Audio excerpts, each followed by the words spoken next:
সবাইকে শুভ সন্ধ্যা। আশা করি সবাই বেশ ভালো আছেন। যারা এখন EASA part 66 beyond on examination দেওয়ার জন্য প্রিপারেশান নিচ্ছেন তাদের জন্য মূলত এই ভিডিওটা। কারণ আমরা জানি যে এখন সাধারণত অনেক সিভিল এভিয়েশন এক্সামিনেশানে দেওয়ার পর লাইসেন্স অ্যাপ্লিকেশানটা বন্ধ করে রেখেছে।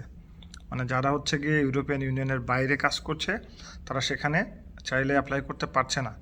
তো সেক্ষেত্রে একমাত্র ওপেন আছে কারা? একমাত্র ওপেন আছে Greece civil aviation authority. But Greece open থেকেও ক্লোজ। কেমন? ধরেন আমরা আগে পাস করেছি জার্মানি থেকে, নেদারল্যান্ড থেকে, আয়ারল্যান্ড 147 থেকে বা অন্য কোনো 147 থেকে। এখন গ্রিস করেছে কি, আগে যে কোনো 147 থেকে পাস করলে তার এই লাইসেন্সটা অ্যাপ্লাই করা যেত। বাট এখন গ্রিস সেটাকে বন্ধ করে দিয়েছে। গ্রিস এখন বলছে যে এখন যদি আমাদের এখানে অ্যাপ্লাই করতে হয় তাহলে অবশ্যই সেটা গ্রিস 147 স্কুল থেকে পাস করতে হবে। তো গ্রিস 147 স্কুল সাধারণত বা ট্রেনিং সেন্টার বাংলাদেশে এখনও কেউ পরীক্ষা কন্ডাক্ট করছে না। তো এক্ষেত্রে এখন যারা নতুন পরীক্ষা দেওয়ার কথা ভাবছেন তারা অবশ্যই তাদের সাথে কথা বলে নেবেন যেটা গ্রিস 147 কিনা, বা তারা এখান থেকে মডিউল কমপ্লিট করলে কোথায় অ্যাপ্লাই করতে পারবে, মানে কোনো সিভিল এভিয়েশনের সাথে তাদের কোনো কমিটমেন্ট আছে কি না, এটা একটা বিষয়। আর যারা অলরেডি পরীক্ষা ধরেন যে জার্মানি বা অন্য কোনো 147 বা ডিরেক্টলি EASA আন্ডারে দিচ্ছেন, তাদের বিষয়টা হচ্ছে গিয়ে যে ঘাবড়ানোর কোনো সুযোগ নাই। কারণ হয়তো বা এটা কিছুদিন থাকবে, আবার হয়তো বা এই রেগুলেশন তারা চেঞ্জ করে ফেলবে। কারণ যেহেতু এটা EASAর একটা রেগুলেশনস বা EASAর আন্ডারেই পরীক্ষা দিচ্ছেন, সুযোগ অবশ্যই আসবে, অপরচুনিটি অবশ্যই আসবে। তো যাদের অলরেডি কমপ্লিট হয়ে গেছে বা হওয়ার পথে তাদের দুশ্চিন্তার কোনো কারণ নাই। বাট যারা এখনও শুরু করেন নাই বা শুরু করবেন বলে ভাবছেন, সেক্ষেত্রে তাদেরকে একটু সাবধানতার সাথে আগাতে হবে।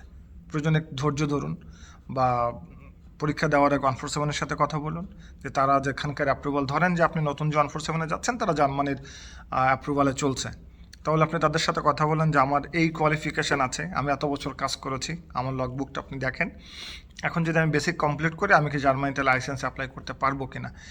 এখানে আরেকটা বিষয় অবশ্যই মাথায় রাখতে হবে। দেখেন, অ্যাপ্লাই আপনি করতে পারবেন, অ্যাপ্লাই করার জন্য কোনো সমস্যা নাই। তো সমস্যা যেখানে সেটা হচ্ছে যে কিছু কিছু সিভিল এভিয়েশনের কিছু স্পেশাল রিকোয়ারমেন্টস থাকে। যেমন EASAর কিছু সিভিল এভিয়েশনের রিকোয়ারমেন্টস এমনটা হয় যে আপনার স্ট্রাকচার এবং কম্পোজিট এই দুইটাই কাজ থাকতে হবে। তো বাংলাদেশে আমরা যারা লাইন মেনটেন্যান্সে পারফর্ম করি তাদের সাধারণত এই ধরনের এক্সপিরিয়েন্সগুলো থাকে না। যারা স্পেশালি বড় ধরনের ফ্যাসিলিটিতে কাজ করে বা এমআরওতে কাজ করে তাদের হয়তো দু একজনের এই কোয়ালিফিকেশান থাকতে পারে, সেক্ষেত্রে তারা কিন্তু এটা অ্যাডভান্টেজ হিসাবেই পাবে। তাহলে টোটালটা বিশ্লেষণ করলে দেখা যায় যে যারা আমরা ডিরেক্টলি লাইন মেনটেন্যান্স ইনভলভ তাদের জন্য কিন্তু এটা একটা নেগেটিভ সাইড। সুতরাং নেক্সট এক্সামিনেশন দেওয়ার জন্য বা আপনারা কোথায় পরীক্ষা দিবেন এটা ভেবে কথা বলে কনসাল্ট করে অ্যাপ্লাই করতে হবে। আর যদি কোনো কোশ্চেন থাকে অবশ্যই জানাবেন, চেষ্টা করবো আপনাদেরকে উত্তর দেওয়ার জন্য।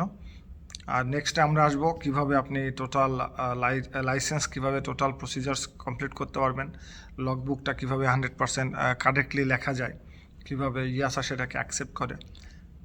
যদি কোনো কোশ্চেন থাকে আপনারা আমাদেরকে জানাবেন, আমরা সেইভাবে আপনাদের উত্তরগুলো রেডি করে তাহলে যারা কনসালটেন্ট আছেন, যারা অনেক এক্সপিরিয়েন্স আছেন তাদের সাথে কথা বলে আনসার কালেক্ট করে আপনাদেরকে ডেলিভারি দেওয়ার চেষ্টা করব। ধন্যবাদ, সবাই ভালো থাকবেন, শুভরাত্রি।